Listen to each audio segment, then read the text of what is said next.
I always like coming here. I like comedy, but the fact that this is a coffee shop and not a dark bar full of people who were drunk at 4. So thank you very much for being you. This is really awesome. It's a nice change of pace. Ladies and gentlemen, coming up next to the stage, a guy, says lots of things. A friend of mine, you guys, big round of applause for Jason Clarke, everyone.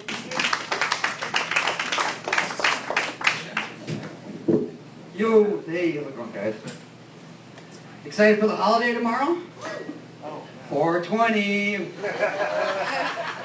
Weed smokers holiday. I think there's something else going on. Something to do with bunnies or Easter eggs or something like that. I don't know. My mom would like me to come home for Easter, but I'm just not into celebrating Jesus. I don't know how else to put it. She's like, well, are you coming home? No, I don't want to celebrate Jesus. I go along with it on Christmas only because there's presents involved. So unless there's an Easter basket with like an Xbox One in it waiting for me, don't plan on me coming home. You know, I still quote one of the best days of my life. You coming down to my room when I was 16 and telling me that I no longer had to go to church. I remember just looking up at her, putting my arms up, saying, "Hallelujah!"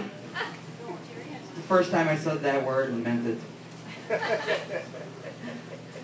So I was getting a massage the other day, and no, it's not what you think. It's a normal massage. Everything is going according to plan, except for the fact that she was wearing plastic gloves.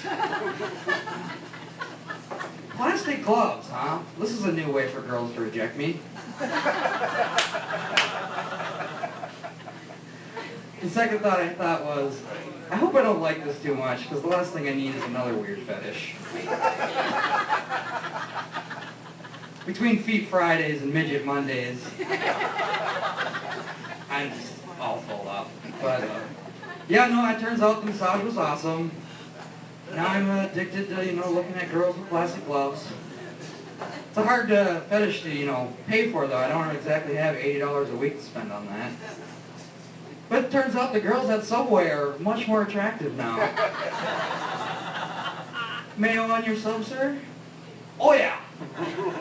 Extra mayo, please. Slower. I bet you take those gloves home at night and play with your husband, don't you?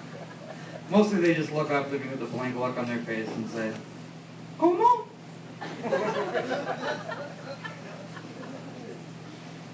So I'm hanging out in the sauna the other day, and I'm by myself, and it's a little bit colder than usual, I guess, and when in walks, frat boy, 22-year-old Brad, super ripped, you know what I'm talking about?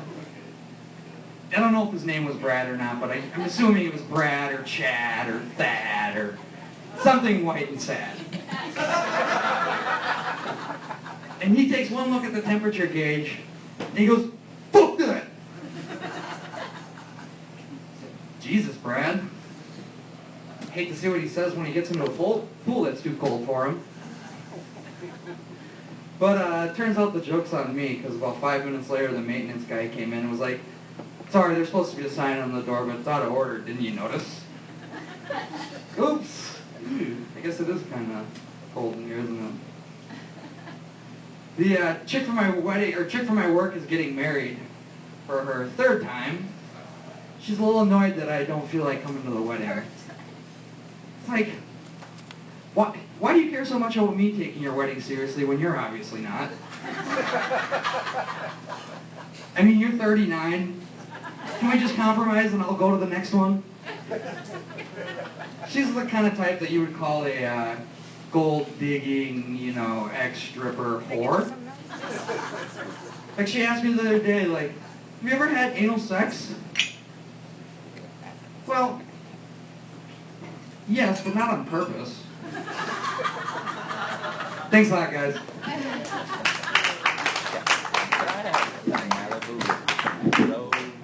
Jason Clarke, everyone.